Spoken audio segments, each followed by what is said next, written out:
Madame, Monsieur, bonjour, bienvenue sur votre chaîne Feb Media TV. L'actualité en continu sur l'Afrique et dans le monde. Les chefs d'État du G7 affichent leur unité lors du sommet, qui se tient en Bavière. Plusieurs dirigeants ont insisté qu'il faut rester soudés, malgré l'installation dans la durée de la guerre en Ukraine.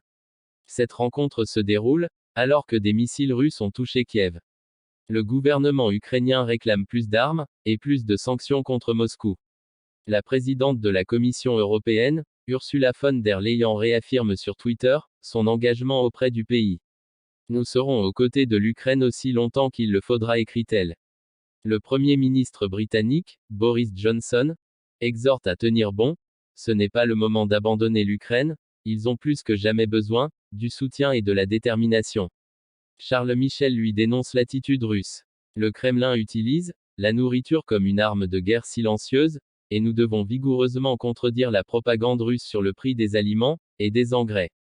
Le dangereux jeu de la faim, mis en place par la Russie, est le seul responsable de la crise alimentaire mondiale.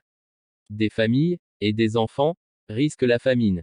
Ils ont besoin de nourriture maintenant. Le temps presse et l'Union européenne travaille sur des alternatives pour exporter des produits agricoles ukrainiens, a déclaré Charles Michel. À chaque fois après ce rendez-vous en Allemagne, la plupart des dirigeants du G7 se retrouvent mardi, lors du sommet de l'OTAN, à Madrid.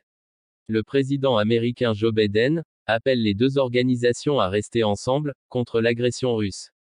Les dirigeants françaises et britanniques se sont déjà mis d'accord, en marge du sommet, pour renforcer le soutien militaire à Kiev. N'oubliez pas de vous abonner et surtout de cliquer sur la cloche de notification.